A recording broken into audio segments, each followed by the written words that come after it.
ত্রয়োদশ জাতীয় সংসদ নির্বাচন ও গণভোট কাল কেন্দ্রে কেন্দ্রে পাঠানো হচ্ছে ভোটের সরঞ্জাম। মাঠে আইনশৃঙ্খলা বাহিনীর প্রায় 10 লাখ সদস্য। সুষ্ঠু নির্বাচন উপহার দেওয়ার প্রত্যয় সিইসির। ভোট গণনায় থাকবে স্বচ্ছতা। নির্বাচনের পরদিন সকালে ফল ঘোষণা। শক্ত হাতে অনিয়ম প্রতিহতের হুঁশিয়ারি। এবং অর্ধ কোটির বেশি টাকা সহ সৈয়দপুর বিমানবন্দরে ঠাকুরগাঁও জেলা জামাত আমির আটক। বহন করছিলেন ব্যবসার টাকা। দাবি দলটির নাটক সাজানোর অভিযোগ।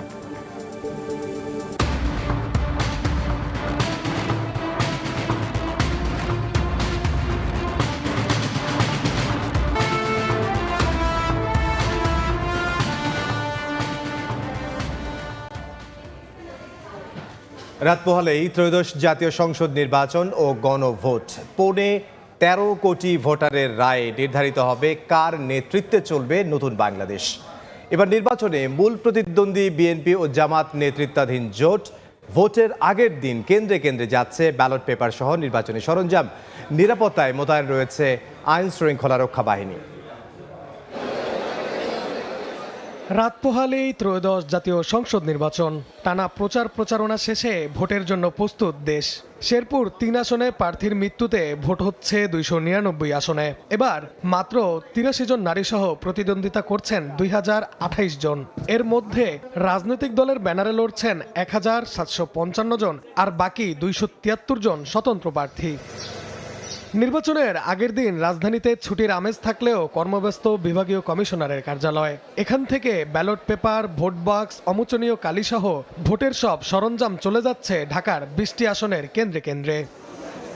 ঢাকা 17 আসনে 124টি কেন্দ্রের জন্য ভোটের সামগ্রী পাঠানো হচ্ছে Banani Vidyaniketan school and college কেন্দ্র থেকে। মিরপুর আদর্শ উচ্চ বিদ্যালয় থেকে ঢাকা 15 আসনের 127টি কেন্দ্রে বিতরণ করা হচ্ছে নির্বাচনী সরঞ্জাম। বেলা 11টা থেকে কেন্দ্রে বিতরণ শুরু হয়েছে। অলরেডি প্রায় আমরা 20%-এর মতো, প্রায় 25 থেকে 30টা কেন্দ্র বিতরণ হয়ে গেছে। এখানে প্রিজাইডিং অফিসাররা তাদের আইন শৃঙ্খলা রক্ষাকারী বাহিনী এবং যানবাহন বুঝে পাওয়ার পরে তাদেরকে আমরা মালামাল বুঝে দেই। উত্তরা কমিউনিটি সেন্টার থেকে পাঠানো হচ্ছে ঢাকা 18 আসনের 218টি কেন্দ্রের সরঞ্জাম। ঢাকা 13 আসনের 138টি কেন্দ্রেও যাচ্ছে ভোটের সামগ্রী। যথাসময় পাইছি, আমরা এখন কেন্দ্রে চলে যাব নির্দিষ্ট সময়ের মধ্যে। আর এছাড়া আমাদের কোনো হ্যারাসমেন্ট এখানে হয়নি। আমাদের পুলিশ, আনসার বাহিনী সবাই আছেন, সবাই সহযোগিতাপূর্ণভাবে। প্রতিটি কেন্দ্রের নিরাপত্তায় মোতায়েন রয়েছে সেনাবাহিনী, র্যাব, পুলিশ, বিজিবি ও আনসার সদস্যরা। ভোট গ্রহণ কর্মকর্তাদের নিরাপত্তা ও শান্তি শৃঙ্খলা পর্যবেক্ষণে কাজ করছে প্রশাসন। বিভাগীয় কমিশনাররা জানান, ঢাকায় 1400 কেন্দ্র ঝুঁকিপূর্ণ হলেও ভোট নিয়ে নিরাপত্তা ঝুঁকি নেই। যে কোনো পরিস্থিতি সামাল দিতে প্রস্তুত প্রশাসন। নিরাপত্তার কোনো ঝুঁকি আছে মনে করছি না। আমাদের হিসাব মতো প্রায় 98%-এর উপরে আমাদের কেন্দ্রগুলো সিসিটিভি ক্যামেরার আওতায় আছে। আমরা কনফিডেন্ট যে কোনো ধরনের সিচুয়েশন সামাল দেওয়ার মতো অবস্থা আমাদের আছে। এবারে নির্বাচনে বিএনপির সঙ্গে মূল প্রতিদ্বন্দ্বিতা হবে জামাতের নেতৃত্বাধীন 11 দলীয় ঐক্যের। জয় পরাজয়ের ফয়সালা করবেন 12,77,11,899 ভোটার। নাইম হাসান, সময় সংবাদ, ঢাকা। ত্রয়োদশ জাতীয় সংসদ নির্বাচন নিয়ে আমাদের সহকর্মী যে প্রতিবেদনটি বানিয়েছেন সেটি আমরা দেখলাম এতক্ষণ। আমরা আমাদের সহকর্মীরা নানান জায়গায় আছেন দেশের, যেহেতু সকাল থেকে নির্বাচনী সরঞ্জামাদি সেটি পৌঁছে যাচ্ছে কেন্দ্রে কেন্দ্রে, এবং সেই ব্যস্ততার খবর, নির্বাচনী কর্মকর্তাদের ব্যস্ততার খবর এবং যারা আইন শৃঙ্খলা রক্ষায় যারা রয়েছেন, নিয়োজিত রয়েছেন, তাদের ব্যস্ততার খবর আমাদের সহকর্মীরা জানাচ্ছিলেন। আমরা আরও তাদের কাছে যেতে যাই এবং সেখানকার সবশেষ তথ্য আপনাদেরকে জানাবো। আমাদের সহকর্মী রোজা চৌধুরী রয়েছেন আমাদের সঙ্গে। রোজার কাছে যেতে চাই। রোজা, আমরা তো দেখছিলাম সকাল থেকেই যে নানান জায়গায় নির্বাচনী সরঞ্জামাদি পৌঁছে যাচ্ছে এবং আইন শৃঙ্খলা বাহিনী তৎপর রয়েছে এবং তাদের তৎপরতার বিষয়ে আমাদের সহকর্মীরা জানাচ্ছেন, এবং এই মুহূর্তের কিছু খবর যদি আমাদেরকে জানাতেন আমাদের সহকর্মীদের মাধ্যমে। সকাল থেকেই জানাচ্ছিলাম, এখন জেনে নিব যে আরও আমাদের সহকর্মীরা কে কোথায় আছেন এবং নির্বাচনের সর্বশেষ প্রস্তুতির খবর। কাল ভোট উপলক্ষে কেন্দ্রে কেন্দ্রে পাঠানো হচ্ছে সরঞ্জাম। এই মুহূর্তে রাজধানীর মিরপুরে আছেন সহকর্মী রায়দুল শুভ, রাজশাহীতে সাইফুর রহমান রকি, সিলেটে আমিনুল ইসলাম এবং হিলিতে আছেন শফিকুল ইসলাম শফিক। সরাসরি প্রথমে যাচ্ছি রায়দুলের কাছে।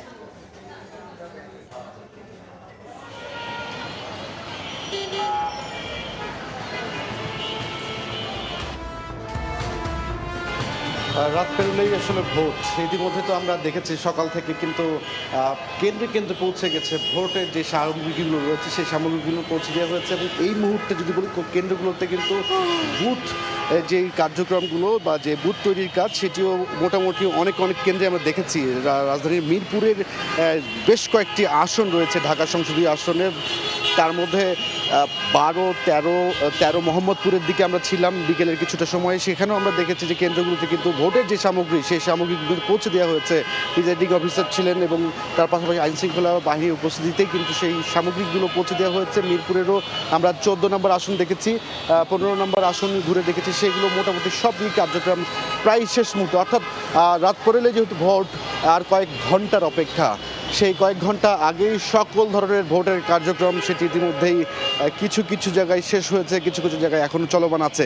আমরা যদি সার্বিক চিত্রের কথা বলতে চাই, এই মুহূর্তে আমরা দেখতে পাচ্ছি যে মিরপুর 10 নম্বর যেই চত্বরটি রয়েছে সেই চত্বরটিতে সড়কের চিত্র যদি বলি, মানুষের মধ্যে কিন্তু একটা উৎসব, একটা উদ্দীপনা কাজ করছে, মানুষের মধ্যে একটা এক ধরনের কিন্তু আনন্দমুখর কাজ করছে, সময় পার করছে তারা, যে কারণে আসলে দেখা যাচ্ছে যে কোনো রকমের কোনো সহিংসতার ঘটনা কিন্তু এখন পর্যন্ত রাজধানীর কোনো আসনের আমরা তেমনভাবে কিন্তু বড় ধরনের কোনো ঘটনার খবর আমরা পাইনি, যে কারণে মানুষও স্বাচ্ছন্দ্যে কিন্তু বেরিয়েছেন, তাদের যে কাজগুলো সেই কাজগুলো আসলে সেরে ফেলছেন। এবং রাজধানীর যদি সার্বিক নিরাপত্তা ব্যবস্থার কথা বলা হয় তাহলে সব কিছু মিলিয়ে সেনাবাহিনী সহ পুলিশ সহ র্যাব, বিজিবি, অন্যান্য সকল আইনশৃঙ্খলা বাহিনী কিন্তু বেশ তৎপর অবস্থায় রয়েছে ভোটকে কেন্দ্র করে।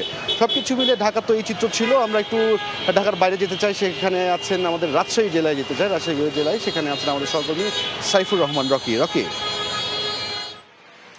রাজশাহীর যে 6টি সংসদীয় আসন রয়েছে সেই 6টি সংসদীয় আসনের মোট ভোট কেন্দ্র রয়েছে 778টি। এই 778টি কেন্দ্রেই কিন্তু নির্বাচনের যে সরঞ্জামগুলো রয়েছে সকাল থেকে সেই নির্বাচনী সরঞ্জামগুলো কিন্তু পৌঁছে শুরু করেছে কেন্দ্রগুলোতে, এবং এরই মধ্যে কিন্তু সেই নির্বাচনী সরঞ্জামগুলো পৌঁছে গেছে। ব্যালট পেপার, ব্যালট বাক্স, অমোচনীয় কালিসহ যে নির্বাচনী সরঞ্জাম, সকল সরঞ্জাম পৌঁছে গেছে। প্রতিটা কেন্দ্রে এখন আসলে বিপুল সংখ্যক নিরাপত্তা রয়েছে, এবং আপনারা জানেন যে প্রতিটা কেন্দ্রে কিন্তু 13 জন করে আনসার সদস্য, 4 জন করে পুলিশ সদস্য এখানে থাকবে, এবং সেটি কিন্তু আমরা দেখতে পাচ্ছি যে তারা কিন্তু এখন এখানে উপস্থিত আছেন, এবং সেগুলো আসলে সুরক্ষা দেওয়ার জন্য আসলে এই ব্যবস্থা রাখা হয়েছে। আপনাদের কিছু তথ্য জানিয়ে রাখি, রাজশাহী যে 6টি সংসদীয় আসন রয়েছে এর মধ্যে মোট ভোটার রয়েছে 22,92,118 জন। এর মধ্যে কিন্তু পুরুষ ভোটার রয়েছে 11,38,630 জন। মোট ভোট কেন্দ্রের কথা আমি বলেছি 778টি। এর মধ্যে ঝুঁকিপূর্ণ কেন্দ্র রয়েছে 475টি। মোট ভোট কক্ষ রয়েছে 4,641টি। এখানে 6টি সংসদীয় আসনে মোট 31 জন প্রার্থী তারা এমপি পদে বা সংসদ সদস্য পদে তারা প্রতিদ্বন্দ্বিতা করছেন। এখানে আপনাদের জানিয়ে রেখে এই রাজশাহী জেলা যে আসনগুলো রয়েছে সেই আসনগুলোকে ঘিরে কিন্তু প্রায় 17,000 আইন শৃঙ্খলা রক্ষাকারী বাহিনীর সদস্যদের মোতায়েন করা হয়েছে। এছাড়াও কিন্তু বডি অন ক্যামেরা থাকছে, ড্রোনের মাধ্যমেও নিরাপত্তা নিশ্চিত করা হবে। সব মিলে আসলে আগামীকাল যে নির্বাচন অনুষ্ঠিত হতে যাচ্ছে, ত্রয়োদশ জাতীয় সংসদ নির্বাচন, তা যেন সুষ্ঠু, অবাধ ও গ্রহণযোগ্য একটি নির্বাচন অনুষ্ঠিত হয়, সেই জন্য যা যা করণীয় আসলে নির্বাচনের কমিশনের পক্ষ থেকে সব ধরনের ব্যবস্থাই কিন্তু নেওয়া হয়েছে। ভোটাররাও চাচ্ছেন একটি সুষ্ঠু নির্বাচন এবং তাদের পছন্দের প্রার্থীকে যেন ভোট দিয়ে তারা নির্বাচিত করতে চান, এই নিশ্চয়তা কিন্তু তারা চাচ্ছেন, এবং সেটি কিন্তু পর্যায়ক্রমে প্রশাসন সেটি নিশ্চিত করেছে। তো এই ছিল আমার কাছে রাজশাহী থেকে সর্বশেষ। এখন আমরা চলে যাচ্ছি সিলেটে সহকর্মী আমিনুল ইসলামের কাছে।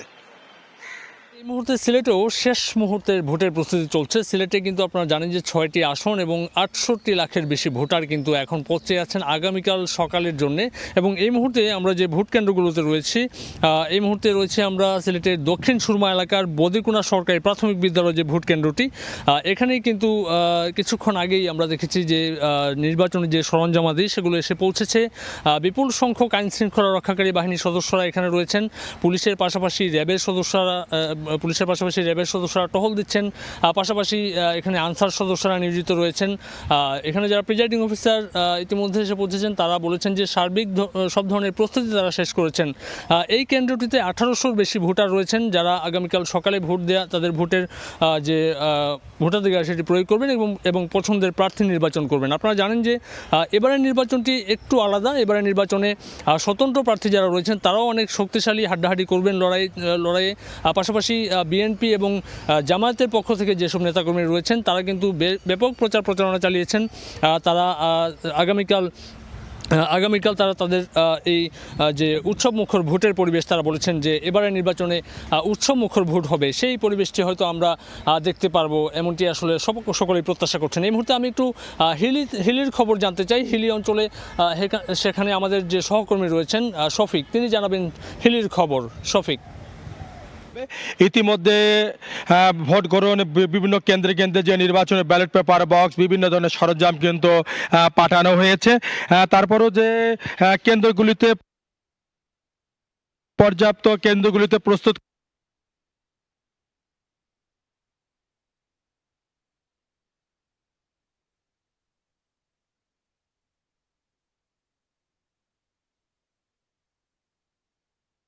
যাতে করে তারা বলছেন যে সুন্দর সুষ্ঠু নির্বাচন তারা দেবেন এরকম তারা আশা করছেন।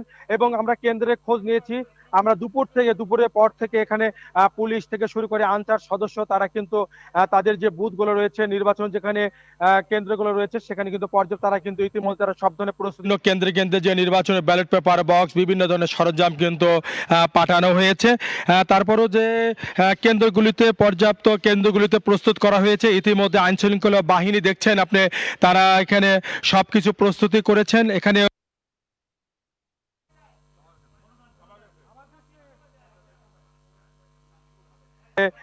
আসন রয়েছে নবাবগঞ্জ, ঘোড়াঘাট। নির্বাচন যেন একেবারেই উৎসবমুখর পরিবেশে অনুষ্ঠিত হয়, এ বিষয়ে আইন শৃঙ্খলা রক্ষাকারী বাহিনী কেমন প্রস্তুতি নিয়েছেন সে খবর জানছিলাম আমাদের বিভিন্ন সহকর্মীদের কাছ থেকে। রোজা, আমরা দেখছিলাম যে একেবারে হিলিতে দেখেছিলাম যে শফিকুল ইসলাম শফিক তিনি যখন কথা বলছিলেন সংযোগটি বিচ্ছিন্ন হয়ে গেছে, আমরা তার কথা পুরোপুরি শুনতে পাইনি। পরবর্তীতে অবশ্যই তার সঙ্গে কথা বলবো এবং যোগাযোগ করবো। এবং এর আগে আমাদের সহকর্মীরা যে বিষয়গুলো জানাচ্ছিলেন যে নির্বাচনে নিরাপত্তা ব্যবস্থা এখন নিশ্চিদ্র নিরাপত্তা ব্যবস্থা গ্রহণ করা হয়েছে এবং তারা যথাযথভাবেই তাদের দায়িত্ব পালন করছে। যৌথ বাহিনী আমরা দেখেছি যে ঠাকুরগাঁওয়ে জামাতের আমির তিনি যখন ঠাকুরগাঁও জেলা জামাতের আমির তিনি টাকা নিয়ে আসছিলেন তখন তাকে আটক করা হয় এবং সে বিষয়ে পাল্টাপাল্টি একটা বক্তব্য কিন্তু সামাজিক যোগাযোগ মাধ্যমেও এসেছে এবং আমরাও সেটি দেখেছি এবং জামাতের পক্ষ থেকে বলা হয়েছে যে নাটক করা হচ্ছে এবং চক্রান্ত এর মধ্যে রয়েছে।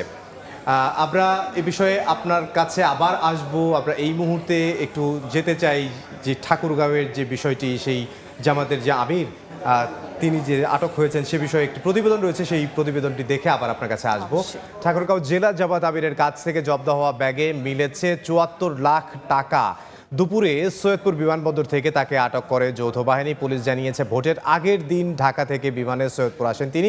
এই ঘটনায় কেন্দ্রীয় জামাতের সহকারী সেক্রেটারি জেনারেল এহসানুল মাহবুব জুবায়ের সংবাদ সম্মেলনে দাবি করেন এই অর্থ নির্বাচন সংশ্লিষ্ট নয়, তার ব্যবসার টাকা। নাটক সাজিয়ে আটক করা হয়েছে তাকে। ভোটের আগের দিন বুধবার ঢাকা থেকে বিমানে নীলফামারীর সৈয়দপুর বিমানবন্দরে পৌঁছান জামাত নেতা বেলাল উদ্দিন প্রধান। তার সঙ্গে থাকা ব্যাগে তল্লাশিতে মেলে বিপুল পরিমাণ টাকা। সেনা হেফাজতে জিজ্ঞাসাবাদে জানান তিনি ঠাকুরগাঁও জেলা জামাতের আমির, পেশায় কলেজ শিক্ষক। দাবি করেন তার সঙ্গে থাকা ৭৪ লাখ টাকা তার গার্মেন্টস ব্যবসার। কলেজের শিক্ষক আপনি? আচ্ছা, কত টাকা আছে এখানে আপনার লাগেছে? এখানে 50 প্লাস। 50 প্লাস আছে। 50 প্লাস আছে। 50 লাখ? হ্যাঁ, কিসের টাকা এগুলো? ব্যবসা। কিসের ব্যবসা করেন? গার্মেন্টস। পুলিশ জানায় গোয়েন্দা তথ্যের ভিত্তিতে তল্লাশি চালিয়ে অর্থসহ ঠাকুরগাঁও জেলা জামাত আমিরকে আটক করা হয়। আমাকে নীলফামারী এসপি ফোন দিয়ে জানান যে ভাই আপনার জেলা জামাতের আমির বেলাল উদ্দিন প্রধানকে 50 লাখ টাকা সহ সৈয়দপুর বিমানবন্দরে আটক করা হয়েছে। আমি ঠিক এতটুকু বিষয় জানি এবং এই সংক্রান্তে যে আইনি প্রক্রিয়া পরবর্তীতে এই টাকার সোর্স এবং তদন্ত এই সব সম্পূর্ণ কিছুই সৈয়দপুরে নীলফামারীর আন্ডারে হবে। নির্বাচনের আগের দিন টাকাসহ ঠাকুরগাঁও জেলা জামাত আমিরের আটকের খবরে শুরু হয় তোলপাড়। যদিও দলটির কেন্দ্রীয় সহকারী সেক্রেটারি জেনারেল এহসানুল মাহবুব জুবায়ের দাবি করেন টাকা উদ্ধারের বিষয়টি ভিন্ন খাতে নেয়ার চক্রান্ত চলছে, এই অর্থ নির্বাচন সংশ্লিষ্ট নয়, তার ব্যবসার টাকা বলেও জানান তিনি। তিনি যাচ্ছেন ঢাকা এয়ারপোর্ট থেকে ঢাকা হযরত শাহজালাল আন্তর্জাতিক বিমানবন্দরের ডোমেস্টিক টার্মিনাল, তখন এটা সেখানকার দায়িত্বরত কর্মকর্তারা জেনেছেন। নির্বাহী পরিচালক গ্রুপ ক্যাপ্টেন রাগিব সামাদ বলেছেন যে আভ্যন্তরীণ রুটে এই ধরনের অর্থ পরিবহনে কোনো বাধা নেই, অনাপত্তিপত্র তিনি দিয়েছেন। পরিকল্পিতভাবে একটা ইল মোটিভেটেড এবং জামাত ইসলামীকে তার নেতৃবৃন্দকে এটা প্রশ্নবিদ্ধ করার জন্য এই কাজটা করা হয়েছে। সেখান থেকে তিনি স্টার্ট করেছেন, সেখানে তারা দেখেছেন, তারা সেখানে ওকে করেছেন, অথচ পৌঁছার পরে সেখানে গিয়ে এই নাটকটা সাজানো হয়েছে। কিছুটা অসুস্থ বোধ করায় যৌথ বাহিনীর হেফাজতে হাসপাতালে নেওয়া হয় বেলাল উদ্দিনকে। তদন্তের পর এই বিষয়ে পরবর্তী ব্যবস্থা নেওয়া হবে জানায় আইনশৃঙ্খলা রক্ষা বাহিনী। তৌফিক মাহমুদ, সময় সংবাদ। আমরা প্রতিবেদনটি দেখছিলাম, প্রতিবেদনে রোজা যেটি দেখছিলাম যে তিনি অসুস্থ বোধ করায় তাকে হসপিটালে ভর্তি করা হয়েছে, এবং তো সেই জায়গার আসলে তথ্য যদি আমাদেরকে জানাতেন আমাদের সহকর্মীর মাধ্যমে। অবশ্যই ইমদাদ, আমাদের সহকর্মী শাকির হোসেন বাদল ঘটনাটি যখন ঘটে ঠিক তখনই আমাদেরকে লাইভে এসে ব্যাপারটি সম্পর্কে জানিয়েছেন। আশা করছি এই মুহূর্তে তার কাছে আরও বিশেষ কোনো তথ্য আছে। দর্শক, এই মুহূর্তে সৈয়দপুর বিমানবন্দরে আছেন সহকর্মী শাকির হোসেন বাদল, সরাসরি যাচ্ছে তার কাছে।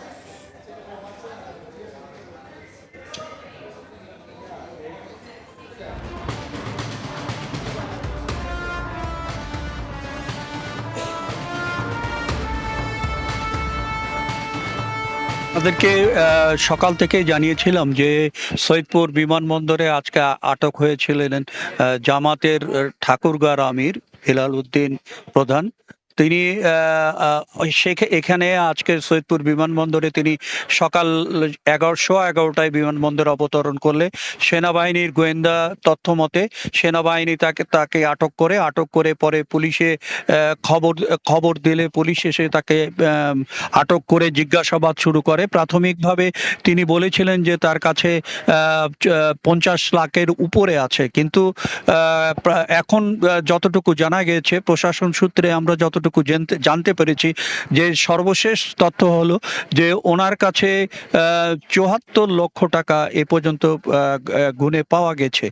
এই নিয়ে কিন্তু এখনো তারপরে আপনাদেরকে জানিয়েছিলাম যে উনি অসুস্থ হয়ে পড়ায় 1:47 দিকে অসুস্থ হয়ে পড়ায় ওনাকে সৈয়দপুর 100 শয্যা হাসপাতালে নিয়ে যাওয়া হয়। সেখান থেকে পরে তাকে রেফার করা হয় রংপুর মেডিকেল কলেজে।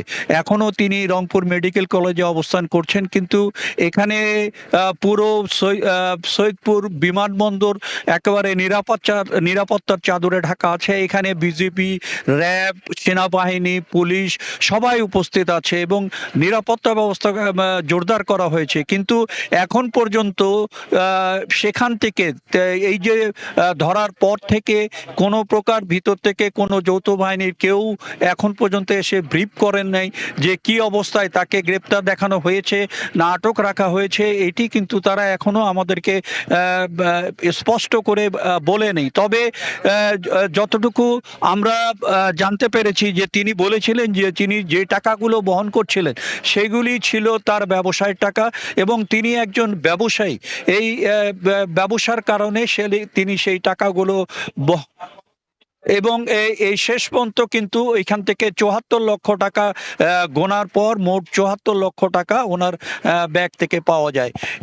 এখন সর্বশেষ এটি আমরা জানতে পেরেছি প্রশাসনিক সূত্র মতে, কিন্তু আমরা এখন পর্যন্ত আমাদেরকে কিন্তু কোনো প্রকার ব্রিফিং করা হয়নি যে তিনি কি অবস্থায় আছেন, তাকে গ্রেপ্তার না আটক দেখানো হয়েছে সেটি কিন্তু আমাদের কাছে এখনো স্পষ্ট করা হয়নি।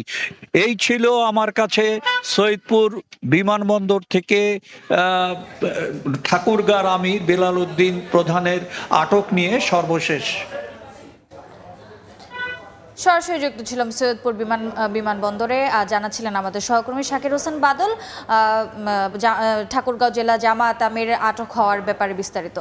এদিকে বিকাশ নম্বর সংগ্রহ করে এদিকে বিকাশ নম্বর সংগ্রহ করে আর্থিক প্রলোভন দেওয়ার প্রক্রিয়া এবং জান্নাতের টিকিট বিক্রির বিষয়টি সাধারণ ভোটার প্রত্যাখ্যান করেছে বলে মন্তব্য করেছেন বিএনপির নির্বাচন পরিচালনা কমিটির মুখপাত্র মাহাদি আমিন।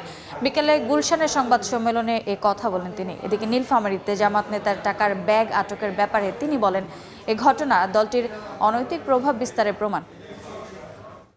স্পষ্টতই আচরণবিধির এই লঙ্ঘন গণবিচ্ছিন্ন রাজনৈতিক দলটির দেউলিয়ত্ব ও অনৈতিক প্রভাব বিস্তারের চেষ্টা প্রমাণ করছে। ইতিপূর্বে আমরা দেখেছি দেশব্যাপী দলটির নেতাকর্মীরা বাসায় বাসায় গিয়ে ভোটারদের বিকাশ নম্বর ও ভোটার আইডি নিয়েছিলেন। তবে বিকাশ, রকেট বা নগদের মাধ্যমে এভাবে অবৈধ অর্থ প্রেরণ বা জান্নাতের টিকিটের প্রলোভনকে ধর্মপ্রাণ দেশবাসী ইতিমধ্যেই প্রত্যাখ্যান করেছেন।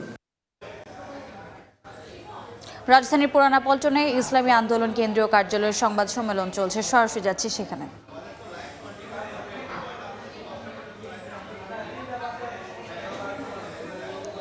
ছাড়া ইসলামী আন্দোলন বাংলাদেশের কাউকে প্রশ্নই আসে না। আমরা দৃঢ়তার সাথে বলতে চাই, আমরা শেষ মুহূর্ত পর্যন্ত লড়াই চালিয়ে যাব ইনশাল্লাহ, দেশের জন্যে, মানুষের জন্যে এবং এই দেশের ভবিষ্যৎ প্রজন্মের জন্যে। আমরা চাই এই দেশটা এগিয়ে যাক এবং দেশ পুনর্গঠনে আমরা গঠনমূলক ভূমিকা রাখি, এটা আমরা চাই। আরেকটা উদ্বেগের বিষয় হলো বিভিন্ন জায়গায় টাকা ছড়াছড়ি হচ্ছে। আপনারা মিডিয়ার মাধ্যমেও সেটা তুলে আনছেন আমাদের সামনে। এগুলো তো অতীত রাজনীতি ছিল, অতীত কালচার ছিল। তো সেই কালচার থেকে আমরা বের হতে পারি নাই। টাকার ছড়াছড়ি, হুমকি দামকি, আমাদের এজেন্টদেরকে হুমকি দেওয়া হচ্ছে বিভিন্ন জায়গায়। আমরা স্থানীয় প্রশাসনকে জানাচ্ছি, কোথাও কিছুটা কাজ হচ্ছে, কোথাও হচ্ছে না। এগুলো আমাদেরকে কিছুটা হলেও শঙ্কিত করে। তো আমরা আসলেই একটি ঐতিহাসিক নির্বাচনের জন্য আমরা প্রস্তুতি নিচ্ছি। আমরা আগামীকালকে উৎসবমুখর পরিবেশে, আনন্দঘন পরিবেশে আমরা একটি নির্বাচন উদযাপন করতে চাই। সেখানে যারাই নির্বাচিত হবে, জনগণ যাদেরকে গ্রহণ করবে, আমরা তাদেরকে স্বাগত জানাব।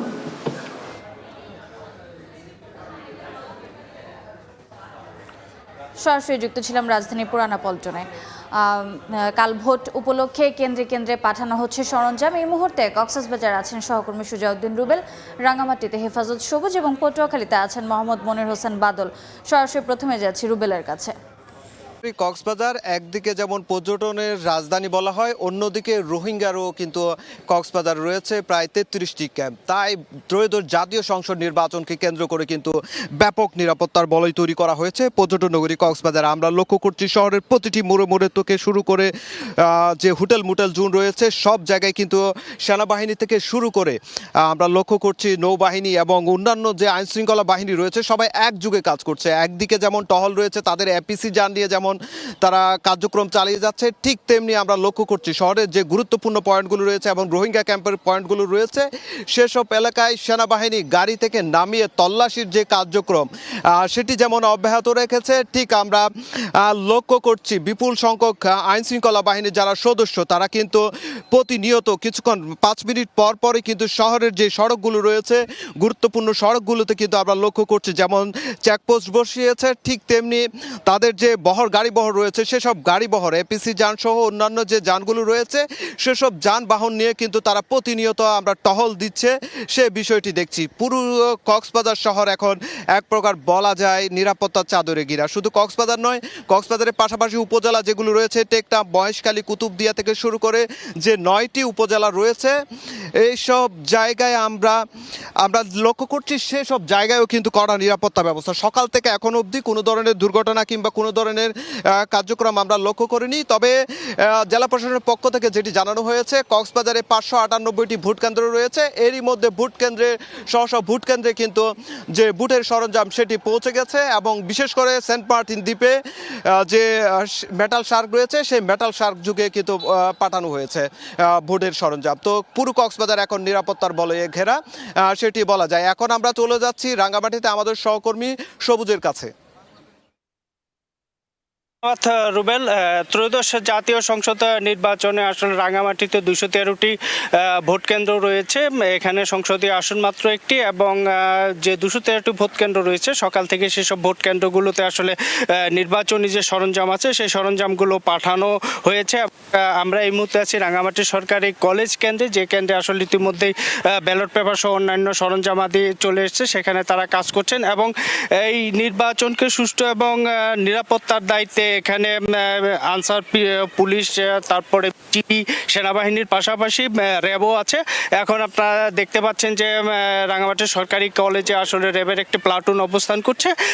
এই প্লাটুন আসলে রাঙামাটিতে যে 42টি কেন্দ্র আছে প্রত্যেকটি কেন্দ্রই আসলে তারা নিরাপত্তায় নিয়োজিত থাকবেন বলে আমাদেরকে জানিয়েছেন। আমরা আরেকটু তথ্য দিয়ে রাখি, রাঙামাটির এই সংসদীয় একটি আসন মাত্র, এই আসনে 10টি উপজেলায় 37 প্লাটুন বিজিবি, পাশাপাশি হলো যে প্রায় 2000-এর অধিক আনসার সদস্য এবং পুলিশ 1200-র অতিরিক্ত পুলিশ এখানে কাজ করবে। এছাড়া মাঠে থাকবে নির্বাহী ম্যাজিস্ট্রেট, জুডিশিয়াল ম্যাজিস্ট্রেট সহ 20টি, অর্থাৎ প্রতি উপজেলায় 2 জন করে ম্যাজিস্ট্রেট কাজ করবেন। এই রাঙামাটির এই সংসদীয় আসনে নির্বাচন যাতে খুব সুষ্ঠুভাবে করতে পারে এই জন্য সরকারের পক্ষ থেকে যাবতীয় প্রস্তুতি নিয়েছে।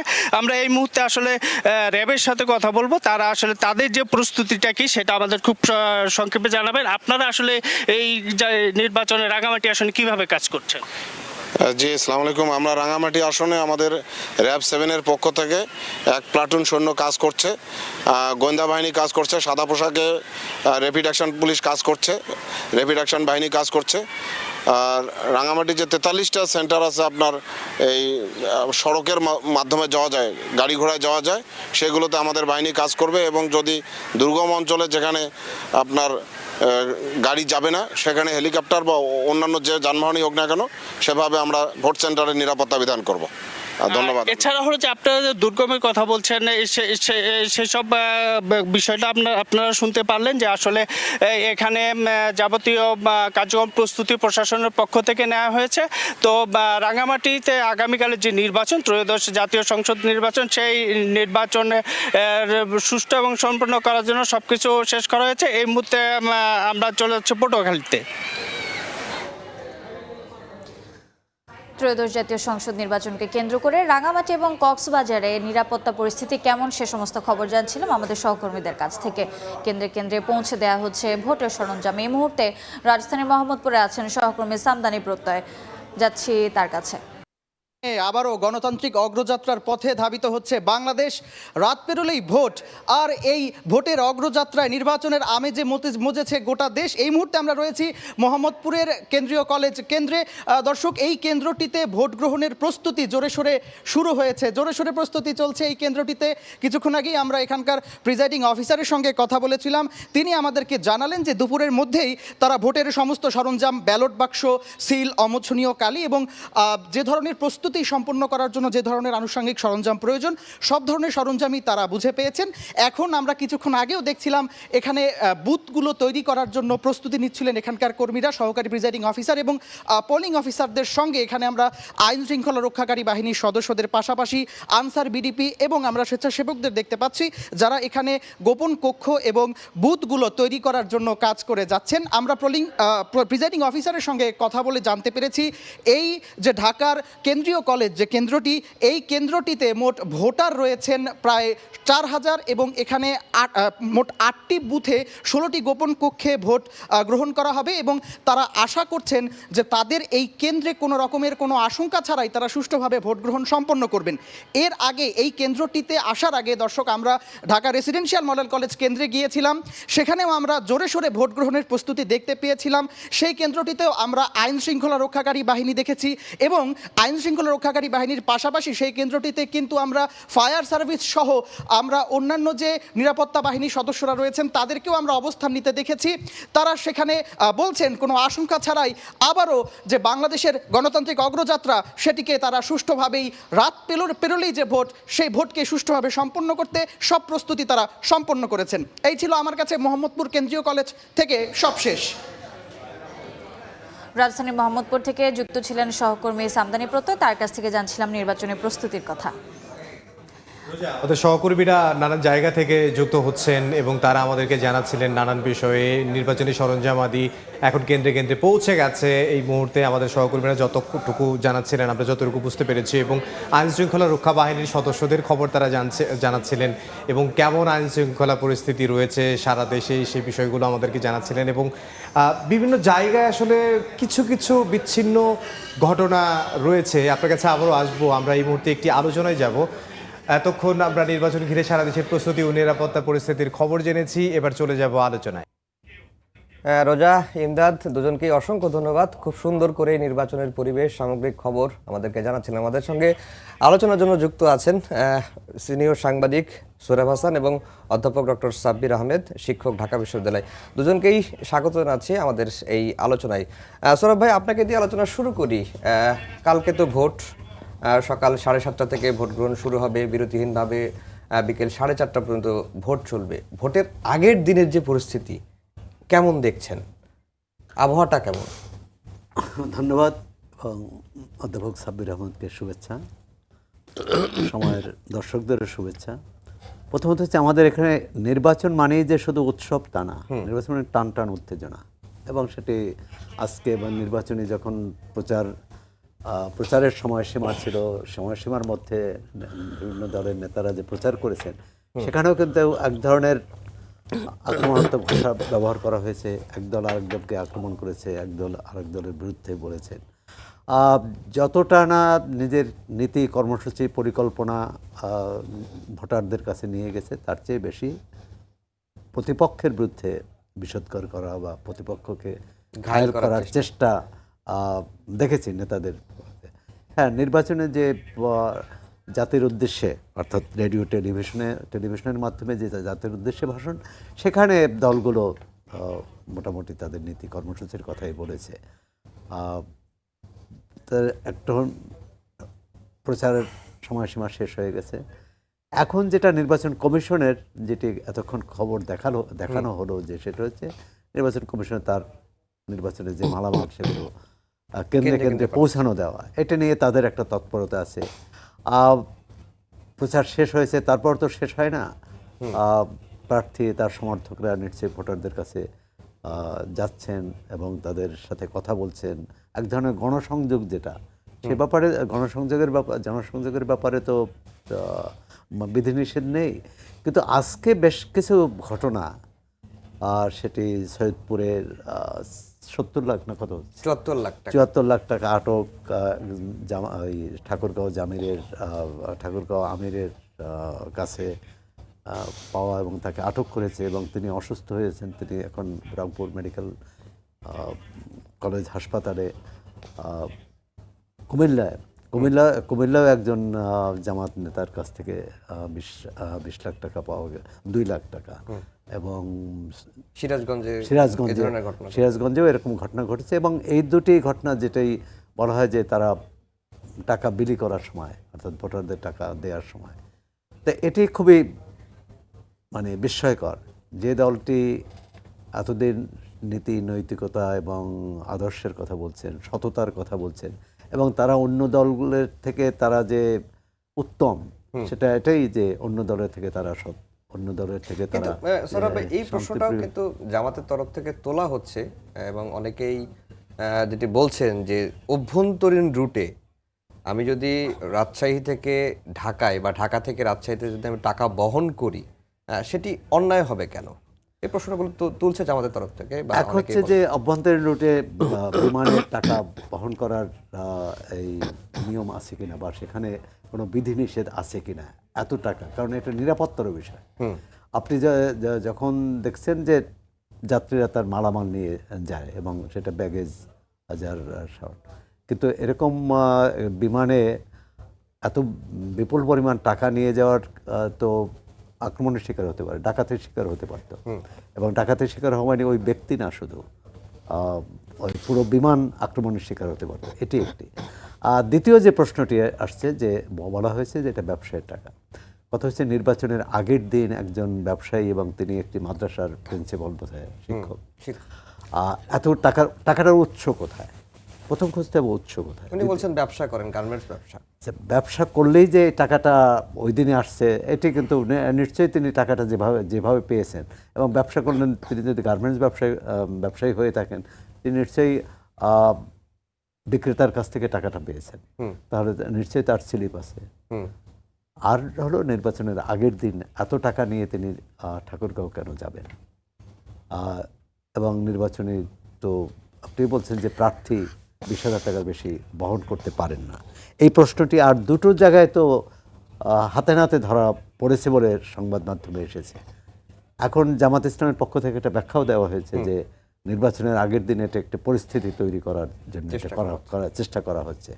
এখন এর আগেও কিন্তু অন্য দলেরও দু একজন কর্মী সমর্থকদের কাছ থেকে এরকম টাকা পাওয়া গেছে। একজন জামাত সমর্থক আইনজীবীর কাছ থেকে, এবং তিনি স্বীকারও করেছেন যে একজন এই ভিডিওটা ভাইরাল হয়েছে, টাকা দেওয়ার, এটা তো স্বীকার করার কি আছে, এটা তো হচ্ছে না ভাইরাল হয়েছে, ভাইরাল অনেকটা এআই নয় বা বানানো নয়। আর তিনি স্বীকার করেছেন এবং তিনি এটাও বলেছেন যে এটা আমি বেআইনি কাজ করিনি, তবে এটা না করলেই ভালো হতো। এক ধরনের কিন্তু এটা যে ঠিক করেননি এটা তো স্বীকার করেছেন। এখন একটা প্রশ্ন আসতে পারে, এই যে যতজনের কাছ থেকে টাকা উদ্ধার হলো এর বাইরে আর কত লেনদেন হয়েছে, আরও কত লাখ বা কোটি লেনদেন হয়েছে, এটা একটু প্রশ্ন। আবার জামাত ইসলামের পক্ষ থেকে বলতে পারে এটি কি জামাতের নেতারাই শুধু করেছেন, অন্য দলের নেতারা করেছেন কিনা। এখন করলে যেমন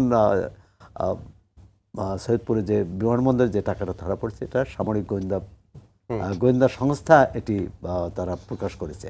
দ্বিতীয় হচ্ছে যে এরকম যদি ওই ব্যবসায়ী যে কোনো কারণে তার কর্মীদের যদি বেতন ভাতা দেওয়ার বিষয় থাকে বা অন্য বিষয় থাকে, এ ধরনের ক্ষেত্রে বিমান কর্তৃপক্ষকে জানানো যে আমি এই টাকাটা নিয়ে যাচ্ছি এটা নিরাপত্তার জন্যে, তিনি কিন্তু সেটি করেননি, যে কারণে গোয়েন্দা সংস্থা এটি উদ্ধার করেছে। আর সুতরাং এই প্রশ্নগুলোর জবাব কিন্তু সংশ্লিষ্ট দলকে দিতে হবে। আপনার কাছে আবার আসবো ডক্টর সাব্বির আহমেদ। আমরা নির্বাচনের আগে না, এই সরকার যখন ক্ষমতায় আসলো, অন্তর্বর্তীকালীন সরকারের তো এখন বিদায়ের সুর, ক্ষমতায় আসার পরে সবচেয়ে বেশি যে আলোচনাটি হয়েছে যে সরকার আইন শৃঙ্খলা রক্ষায় একেবারে ব্যর্থ হয়েছে। তো আমরা যদি নির্বাচনের গণসংযোগ প্রচারণা শুরুর পরে হিসাব দেখি, সরকারের হিসাবে 4 জন মারা গেছে। আর এখনকার যে নির্বাচনের পরিবেশ ঠিক রাখা মন দেখছেন, কালকের ভোটটা কেমন হতে পারে? ধন্যবাদ আপনাকে। আমি প্রথমেই বলতে চাই যে এটা সত্য যে যখন 22 জানুয়ারি থেকে যখন নির্বাচনী প্রচারণা শুরু হলো, এই প্রচারণার প্রথম দিকে অনেকটাই আইন শৃঙ্খলা বাহিনীর যে ভূমিকা, বিশেষ করে এই যে বিভিন্ন স্থানে বিভিন্ন জেলায় যখন ম্যানিফেস্টো নিয়ে সভা করা হলো, সেই সব সভাকে কেন্দ্র করে যে বিশৃঙ্খলা তৈরি হয়েছিল, যেটার কারণে কয়েকজন মারাও গেলেন। তো সেখানে আমরা কিন্তু আইন শৃঙ্খলা বাহিনীর যে টাইমলি ইন্টারভেনশন, যেটা সময় মতো যে ইন্টারভেনশনটা আমরা লক্ষ্য করি না, ওইটা দেখেও আমাদের মনে একটা ধারণা তৈরি হয়েছিল যে আইন শৃঙ্খলা বাহিনী সেই আগের মতোই রয়ে গেছে। কিন্তু আমি এই যে এতক্ষণ যা দেখলাম টেলিভিশনের মাধ্যমে, আমার কাছে মনে হলো যে না, নির্বাচনের ব্যাপারে এখন নির্বাচন কমিশন বা সরকার তারা একটা সিরিয়াস পদক্ষেপ নিয়েছে, যেটা আমার কাছে প্রতীয়মান হলো। এক্ষেত্রে আমি অবশ্যই নির্বাচন কমিশনকে আমি অভিনন্দন জানাবো এই ক্ষেত্রে যে 2014 সালে যে নির্বাচন কমিশনের পরীক্ষা তো এখনো শেষ হয়নি। হ্যাঁ, না শেষ হয়নি। একটা অভিনন্দন জানাবো যে 2014 সালে ওই ল এনফোর্সিং এজেন্সির সংজ্ঞায়নের মধ্যে আর্মি কিন্তু ছিল না। আচ্ছা, হ্যাঁ, আর্মি কিন্তু ছিল। এবার কিন্তু সেই আর্মিকে এটার মধ্যে আবার ফিরিয়ে নিয়ে আসা হয়েছে, এবং আমার বিশ্বাস যে আর্মি যদি এই আজকের ঘটনা থেকে আমি মোটামুটি আশাবাদী হলাম যে আর্মি কালকে মানে আমাদের আইনশৃঙ্খলা বাহিনী তাদের যথাযথ ভূমিকা রাখবে। এবং আরেকটা পজিটিভ দিকও আমি দেখলাম যে স্থানীয় পর্যায়ে গোয়েন্দাদেরকেও ব্যবহার করা হচ্ছে, যেটা খুবই গুরুত্বপূর্ণ বলে আমি মনে করি। বিশেষ করে এই সময়ে যখন আপনার টাকার ছড়াছড়ি যে রিপোর্টগুলো আমরা দেখলাম, আবার ধরেন আমরা আজকের পত্রিকায়ও দেখলাম যে অস্ত্রের প্রচুর পরিমাণে অস্ত্র দেশের ভিতরে ঢুকে গেছে, প্লাস অনেক বৈধ অস্ত্রও কিন্তু এখনো জমা দেওয়া হয় নাই, যদিও সরকারের পক্ষ থেকে একটা ওয়ার্নিং দেওয়া হয়েছে যারা বৈধ অস্ত্রধারী। তো উই নেভার নো, আমরা এখন শিওর না যে এই অস্ত্র কালকের দিন পর্যন্ত আমাদের দেখতে হবে, অপেক্ষা করতে হবে, বা তার পরেও আরও 2-1 দিন হয়তো এই অস্ত্রের ঝনঝনানি যদি শুরু হয় তাহলে এটা এই পরিস্থিতিকে অবশ্যই আমাদের আইনশৃঙ্খলা বাহিনী সামাল দিতে পারবেন বলে আমি বিশ্বাস করি। তারা আজকে যে আন্তরিকতাটা তারা দেখালেন, বিশেষ করে টাকা উদ্ধার করতে গিয়ে, আমরা আশাবাদী যে তারা কালকে একটা ভালো নির্বাচন আমরা পাবো বলে আশা করতে পারি আর কি। জি, সৌরভ ভাই, আপনি তো অনেক নির্বাচন কাভার করেছেন এবং মাঠে গিয়ে পর্যবেক্ষণ করেছেন। এইবারের যে নির্বাচন নিয়ে মানুষের যে আবেগ বা উৎসাহ, আমরা গত কয়েকদিনে দেখলাম যে মানুষ লঞ্চে করে হুমড়ি করে বাড়ি যাচ্ছে, বাসে এবং ট্রেনে, ছাদে উঠেও অনেকে বাড়ি যাচ্ছেন। অনেকেই ধারণা করছিল যে এবারের নির্বাচনে ভোটার টার্নআউটটা কম হতে পারে। আপনার কাছে মনে হয় যে এই পরিস্থিতি দেখে যে আসলে কম হবে? আমি এবারেও কিন্তু ঢাকার বাইরে গিয়েছি, খুব বেশি জায়গায় যাইনি। ধরুন 1 সপ্তাহ আগে পরিবেশটা এরকম ছিল না, মানে নির্বাচনমুখী, মানুষের মধ্যে এই উত্তাপটা ছিল না, নির্বাচনী প্রচারেও ঢিলাঢালা। ধরেন ঢাকা সিলেট মহাসড়কের পাশে খুব কদাচিৎ দাঁড়িপাল্লা এবং ধানের শীষের বিলবোর্ড বা ব্যানার, এর বাইরে কিন্তু চোখে পড়েনি মিছিল, সমাবেশ বা স্লোগান বা প্রচার, মাইকে প্রচার খুব কম। কোথাও কোথাও কোনো কোনো এলাকায়, যেসব এলাকায় উত্তেজনা বেশি বা যে কোনো প্রতিদ্বন্দ্বী শক্তিশালী উভয় পক্ষে, এক ধরনের নির্বাচনটা কিন্তু সমানে সমান লড়াই, এটি জনগণের মধ্যে এই বিবেচনা নেই। মানে তারা মনে করেছে যে নির্বাচনে এক পক্ষ শক্তিশালী আর এক পক্ষ কম শক্তিশালী, সুতরাং এই নির্বাচনে সংঘাত কম হওয়ার এটা একটা কারণ, উৎসব কম হওয়ারও এটা কারণ।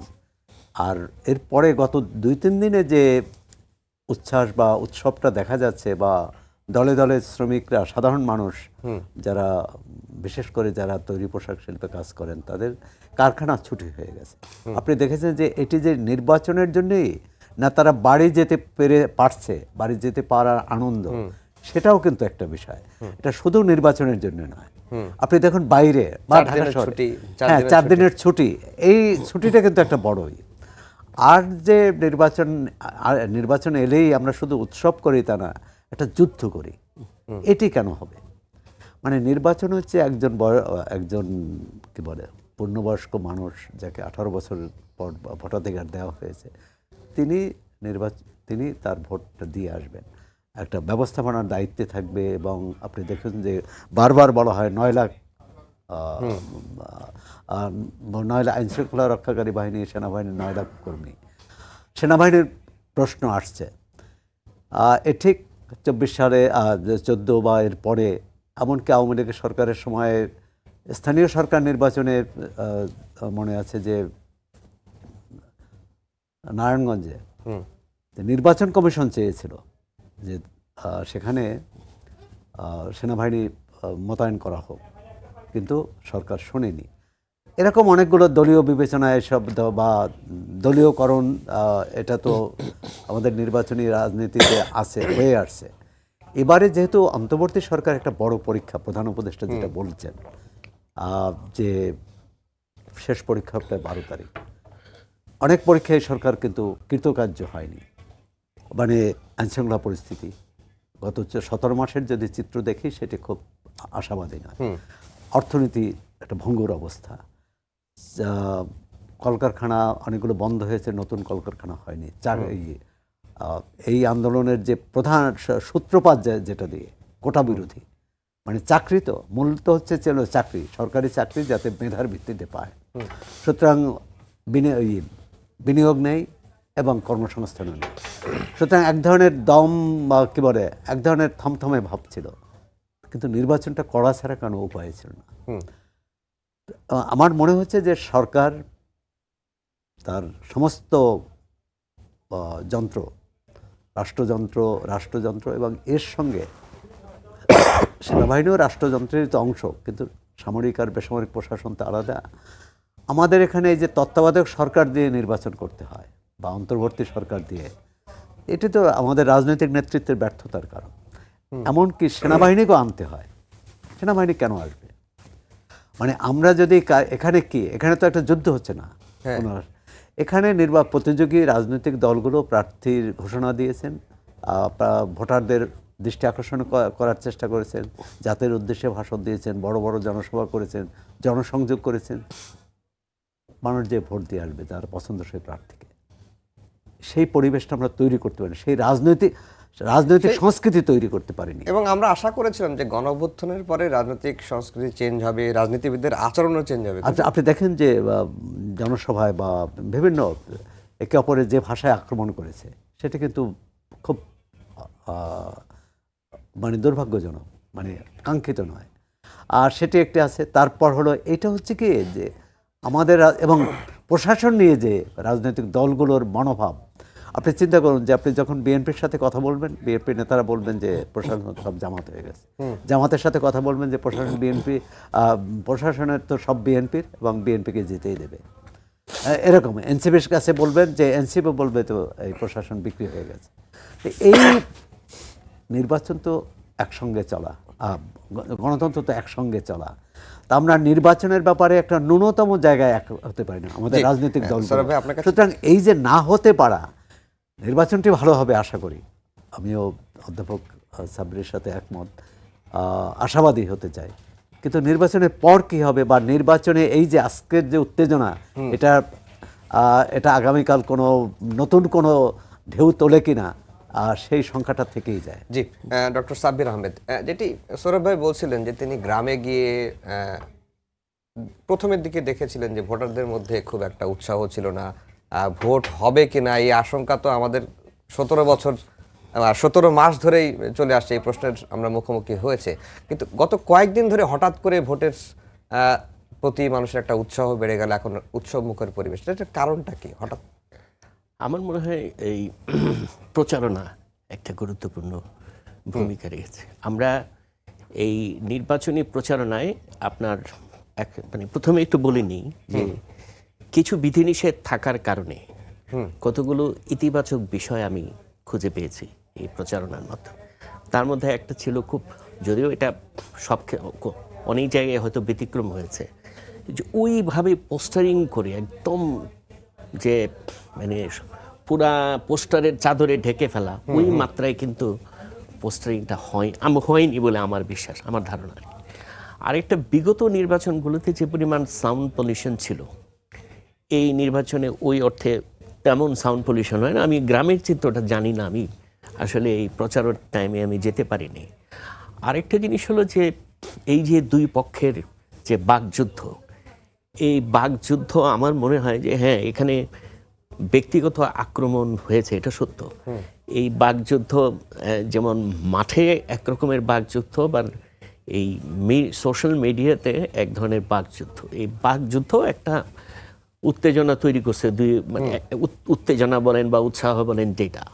আরেকটা খুব ইন্টারেস্টিং হলো যে জামাতের যে প্রচারণা, এটা প্রথম থেকে যেরকম মানে যেরকম ভাইব্রেন্ট ছিল, আমার মনে হয় শেষ দিকে এসে এই পুরো ভাইবটা চলে গেছে বিএনপির দিকে। মানে এটা কেন হলো? এটা হওয়ার পেছনে সম্ভবত জামাতের যে নারী কেন্দ্রিক তাদের যে চিন্তা ভাবনা, এবং টাইমলি ইস্যুগুলোকে পিক আপ না করা, যেটা দেখেন আপনি এই লাস্ট মিনিটে এসে যখন তারেক জিয়া মানে বললেন যে তিনি ক্ষমতায় আসলে পে স্কেল বাস্তবায়ন করবেন, তারপর তিনি শেখ হাসিনা যদি দেশে তার ছেলেমেয়েরা দেশে এসে রাজনীতি করলে সেক্ষেত্রে তার কোনো আপত্তি থাকবে না, মানে কিছু ইস্যু তৈরি করার ফলে আমার যেটা মনে হয়েছে যে এটা একটা সুইং ভোটারদের উপরে একটা। স্যার, আপনাকে একটু থামাই।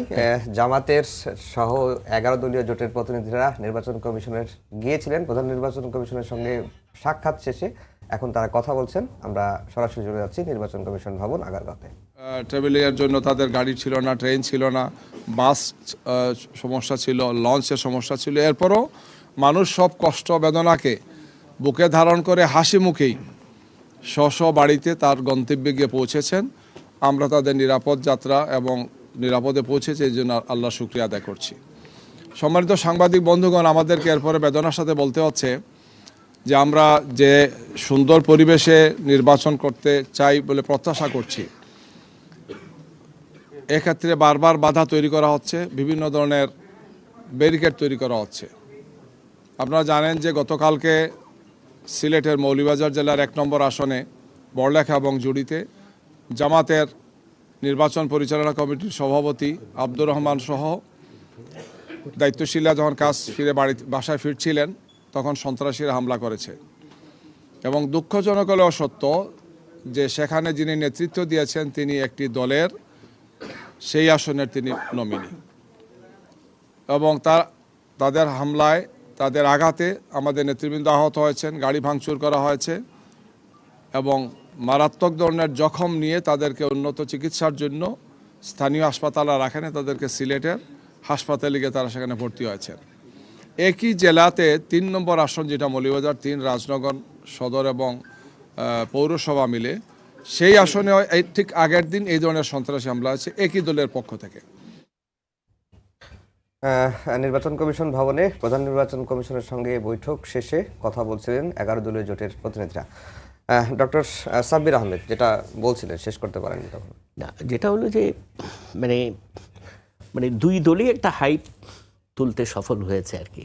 বাট আমার কাছে মনে হয়েছে জামাত প্রথম দিকে যে হাইপটা তৈরি করেছিল, এইটা মানে বিএনপির সময়োচিত টাইমলি কিছু মানে বাউন্সার মারার কারণে সেই হাইপটা বিএনপির পক্ষে উঠে গেছে। এটা এইভাবে আমি জিনিসটাকে দেখতে পাচ্ছি আর কি। আরেকটা হলো যে আপনার যে উদ্দীপনা সৃষ্টির পেছনে হয়তো একটা ভোটারদের ধরুন একটা অংশের মধ্যে এক ধরনের জামাত ভীতি, যেটা আমি লক্ষ্য করেছি একটা অংশের মধ্যে, যে এই হাইপের কারণে তাদের মধ্যে এক ধরনের ভীতি কাজ করছে যে যদি জামাত চলে আসে সুতরাং ভোটটা দেওয়ার ব্যাপারে এখন তাদের মধ্যে আর কোনো মানে নাই, দ্বিধা নাই, সুতরাং তারা দৌড়ে সবাই এখন ঢাকা ছেড়ে বাড়ি চলে গেছে। জি জি স্যার, আপাতত দুজনকেই ধন্যবাদ জানাচ্ছি। ধন্যবাদ জানিয়ে